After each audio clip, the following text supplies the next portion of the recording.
loan modifications and why they are predicting more than 10 million of them this year. There are fundamentally three basic reasons why loan modifications are exploding to over 10 million this year, where there were fewer than a million last year. First off, this is me on top. I'm Larry King. I've been a real estate investor for over a decade, and this is my graphic designer, Zena. So all the graphics here, I have to give credit to my dog. She sits on my lap and tries to play with the keyboard while I'm doing this. Reason number one is the HASP program, and she thought I said WASP, not HASP.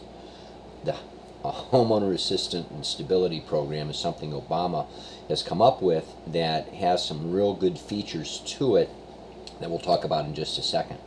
The second huge reason that's contributing to this are the ARMs, the adjustable rate mortgages. And that's a nice graphic, Zena.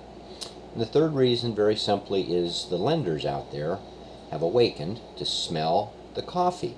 They recognize now, and we'll go into the specifics, that they're better off dealing with homeowners than foreclosures. First reason, the HASP program. Again, Homeowners Assistance Stability Program. The good part of it is the government is giving incentives to both the homeowners as well as the banks to entertain the idea of doing loan modifications with existing homeowners. They've come up with what they call the 31% rule, which means that when the dust settles between the bank and the government kicking in if they need to, your mortgage payment will be 31% of your income. So if you make $1,000, you can count on $310 mortgage payment. The bad part about this is it does not include real estate investors like myself. So we've got a lot of people out there that have just been sitting on homes waiting to see what the government program is going to be, and they find out that it isn't going to help them. So it's like everything, there's good and bad in it. If you want to learn a lot more, just Google it, HASP program, and you can read some of the nuances of it. The adjustable rate mortgages. The thing that's amazing about this is that the banks continue to make these types of loans. You can't go to a Sunday paper without them talking about these adjustable rate mortgages. And many of the ones that were written before the crisis are now simply starting to adjust. The 3-year adjustable rate ones. There's some out there that were written for 5-year at a fixed rate, and all sorts of derivations of that. So it's going to be an ongoing problem, and the thing that's mystifying to me is why the banks, who have to understand this because they see them going into default, continue to make them. Oh well. The banks awaken to smell the coffee in another area. Big banks, little banks, all across America and actually the world are recognizing now that foreclosure is an option for them. I've seen statistics that show that the average cost of foreclosing, all total, when it's all said and done, is well in excess of $50,000, and the majority of that is the bank incurred expense.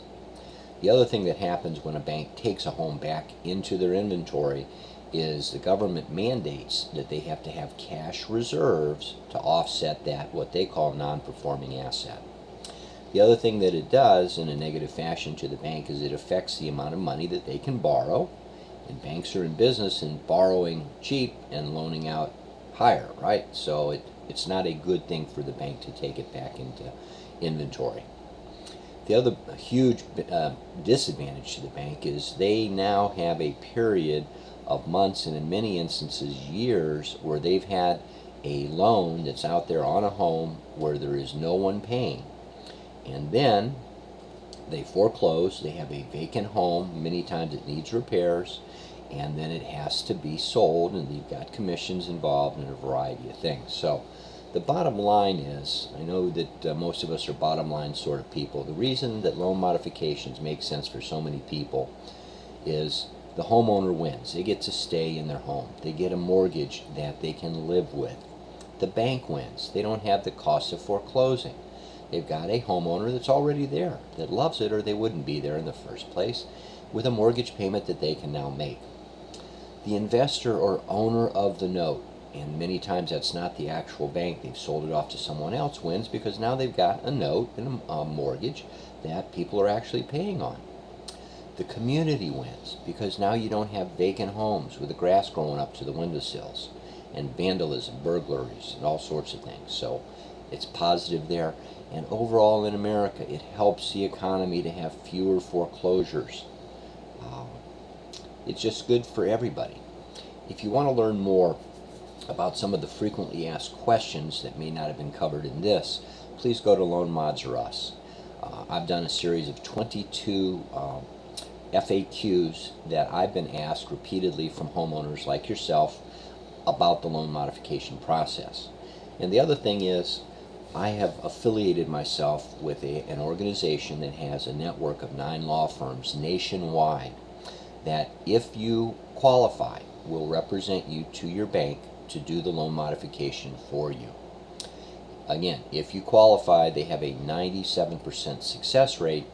And one of the things that I particularly like about this organization is there is no cost to find out whether or not you qualify for their representation.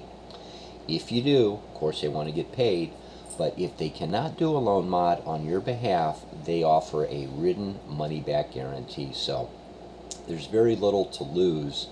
And I'm not a big proponent of attorneys generally, but this is one of those instances where when you've got a law firm that's done 100 or 200 or 300 loan modifications with Wachovia or WAMU or Bank of America or Chase, they have a lot better chance of getting the best deal for me or you, the homeowner, rather than us doing it ourselves, in my opinion.